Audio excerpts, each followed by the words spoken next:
The boy who always said, tomorrow. There was a boy named Daniel who had a favorite word. It wasn't yes or no. It wasn't please or thank you. His favorite word was tomorrow. Every time someone asked him to do something, he always said the same thing. He would do it tomorrow. Daniel was 12 years old and lived in a small town with his mother and his grandfather. He was a smart boy, full of dreams and ideas. But there was one big problem. Daniel never did things today. Everything was always for tomorrow.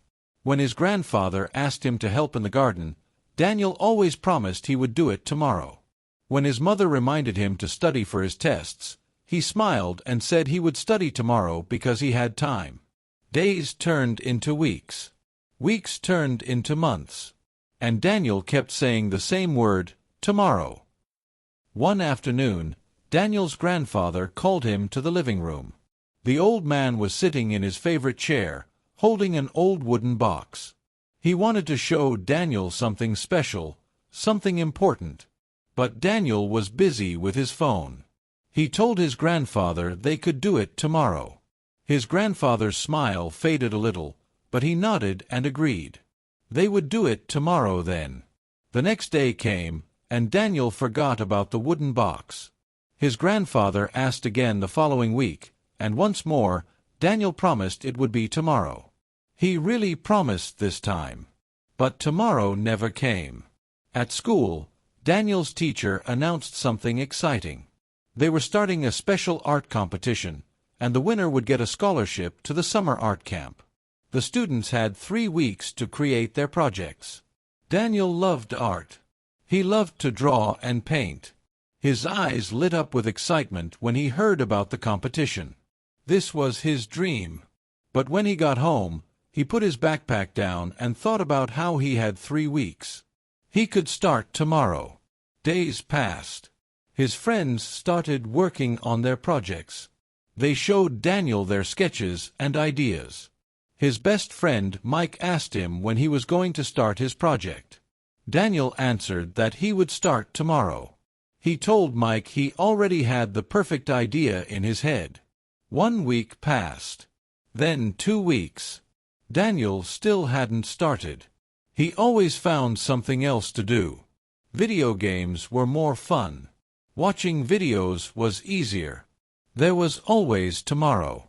On a quiet Tuesday morning, Daniel woke up and went to the kitchen for breakfast. His mother was sitting at the table, and she was crying. Daniel asked her what was wrong, suddenly feeling worried. His mother looked up at him with red eyes and told him about his grandfather. He had a heart attack the night before. He was in the hospital. Daniel's heart stopped. He ran to his room and grabbed his jacket. At the hospital, he saw his grandfather lying in bed, looking small and tired. Machines beeped softly around him. His grandfather opened his eyes and smiled weakly when he saw Daniel. The boy felt a wave of guilt wash over him. He apologized and asked about the wooden box. He wanted to know what his grandfather had wanted to show him. Could he show him now? His grandfather squeezed his hand gently and said he was too tired today. Maybe tomorrow, he whispered. But tomorrow never came for his grandfather. He passed away that night, peacefully in his sleep. Daniel cried for days. He felt a heavy weight on his chest that wouldn't go away. He kept thinking about the wooden box, about all the times his grandfather asked him for just a few minutes of his time. All those moments he had thrown away. At the funeral, Daniel's grandmother gave him the wooden box. She said softly that his grandfather had wanted Daniel to have it. The old man had talked about his grandson every day. With shaking hands, Daniel opened the box. Inside, he found old photographs of his grandfather as a young man. There were pictures of him playing baseball, pictures of him on his wedding day, pictures of him holding baby Daniel for the first time. At the bottom of the box was a letter. Daniel unfolded the letter and began to read. His grandfather wrote about how much he loved him. He explained that if Daniel was reading this, it meant he had run out of tomorrows. The old man had wanted to share these stories with his grandson. He wanted to tell him about his life, his mistakes, his victories, his lessons. He wanted to teach Daniel something important. Life doesn't wait for us. The letter continued. His grandfather confessed that when he was young, he was just like Daniel. He always said tomorrow. Tomorrow he would tell his father he loved him. Tomorrow he would take that trip. Tomorrow he would follow his dreams. But his father died before he could say those words. Many of his dreams stayed dreams because he waited too long. The letter ended with a plea. His grandfather begged Daniel not to be like he was. He asked him not to wait for tomorrow, to live today. Daniel couldn't stop the tears from falling on the letter. The next Monday, Daniel returned to school. He had forgotten something important: the art competition. Today was the last day to submit the projects. He walked into the art room and saw all the beautiful projects on display. Paintings, sculptures, drawings, all created by his classmates while he had been saying tomorrow. The teacher looked at Daniel sadly and asked where his project was. Daniel admitted he hadn't finished it. Actually, he confessed, he hadn't even started it. His voice was barely a whisper. The teacher said it was unfortunate. She told him he was one of the most talented students she had, and this scholarship could have changed his summer, maybe even his future. Daniel watched as Mike won the competition. He was happy for his friend, but inside, he felt empty. Another opportunity lost. Another tomorrow that never came. That night, Daniel sat in his room, holding his grandfather's letter. He read it again and again. The words burned into his heart. Life doesn't wait for us. He thought about his grandfather. He thought about the art competition. He thought about all the small moments he had wasted saying tomorrow. All the chances he had thrown away thinking he had more time. For the first time in his life, Daniel truly understood. Tomorrow is not promised. Tomorrow might never come. And even if it does, it quickly becomes today, and we find ourselves saying tomorrow again. He realized that his grandfather had tried to teach him this lesson while he was alive. But Daniel had been too busy, too distracted, too confident that there would always be more time. The next morning, Daniel woke up early. Before his mother could ask him to do anything, he went to the kitchen and made breakfast for both of them.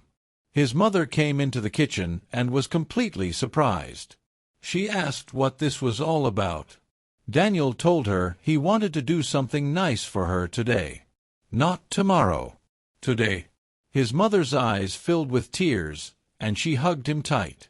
She could feel something had changed in her son. At school, when the teacher asked for volunteers to help organize the library, Daniel's hand shot up immediately. He told the teacher he could help today, right after class. His teacher smiled, surprised and proud of this sudden change. Daniel started doing his homework the same day it was assigned. He called his friends when he thought about them, instead of saying he would call them later. He visited his grandmother every weekend and listened to her stories about Grandpa. Each story was a treasure he would never take for granted again. Months passed. Daniel had changed completely. People noticed the difference. His teachers noticed. His friends noticed. His mother noticed most of all. The boy who always said tomorrow had become a young man who lived today. One day, his art teacher approached him with exciting news. There was another competition coming up. It was bigger than the last one, she explained. The deadline was in 1 month, and she thought Daniel should try. Daniel felt fear creeping in. What if he failed? What if he wasn't good enough? But then he remembered his grandfather's letter. He remembered all the lost tomorrows. All the moments that would never come back. He told his teacher he would start today. Right after school, he promised. And this time, he meant it. And he did exactly that. Every single day, Daniel worked on his project. Some days were hard. Some days he wanted to give up. Some days he felt like his work wasn't good enough. But he never said tomorrow. He showed up. He tried. He worked.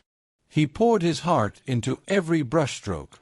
4 weeks later, Daniel stood in front of the judges, presenting his artwork.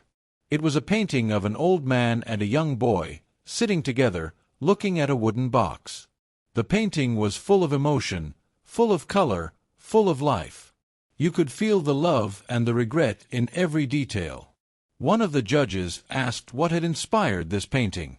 Daniel took a deep breath and told them about his grandfather. He explained how the old man had taught him that tomorrow is not guaranteed. He shared how he learned that the most important time we have is right now, this very moment. He said he painted this to remember his grandfather and to remember his lesson. A lesson he learned too late, but not too late to change. The room was silent. Some of the judges had tears in their eyes. When the winners were announced, Daniel held his breath. His heart was pounding. The judge announced third place, then second place. And then, finally, first place went to Daniel Martinez. Daniel couldn't believe it. He had won. Not because he was the most talented, but because he had shown up. Because he had done the work. Because he had stopped waiting for tomorrow. Because he had learned to value today. Daniel learned something that changed his life forever. He learned that tomorrow is the thief of today. It steals our chances, our moments, our opportunities. It makes us think we have more time than we actually do. It tricks us into believing that there will always be another chance. His grandfather's wooden box sits on Daniel's desk now, reminding him every day of the lesson he learned the hard way. The box tells him, don't wait. Don't postpone your dreams. Don't delay your love. Don't put off your life. Because the truth is simple and powerful. We only have today. Tomorrow might never come. And even if it does, it will be today when it arrives. So why wait? Why throw away the present for a future that might never exist? The people we love won't be here forever. The opportunities that knock on our door won't wait forever. The dreams we carry in our hearts won't stay fresh forever. Time moves forward, with or without us. Daniel still thinks about his grandfather every day. He wishes he could go back and say yes instead of tomorrow. He wishes he could have those conversations, hear those stories, spend those moments with the old man who loved him so much. But he can't. None of us can go back. The past is closed, and yesterday is gone forever. What we can do is learn from our mistakes. We can choose differently starting now. We can stop saying tomorrow and start saying today. We can stop waiting for the perfect moment and realize that this moment, right now, is the only one we truly have. After all, today is the tomorrow we talked about yesterday. And it's the only time we're guaranteed to have. Every tomorrow that arrives becomes today. And when we keep saying tomorrow, we're really saying never. Daniel's story teaches us that life is happening right now. Not tomorrow. Not next week. Not when we're ready. And now, the question we must ask ourselves is simple. What are we waiting for?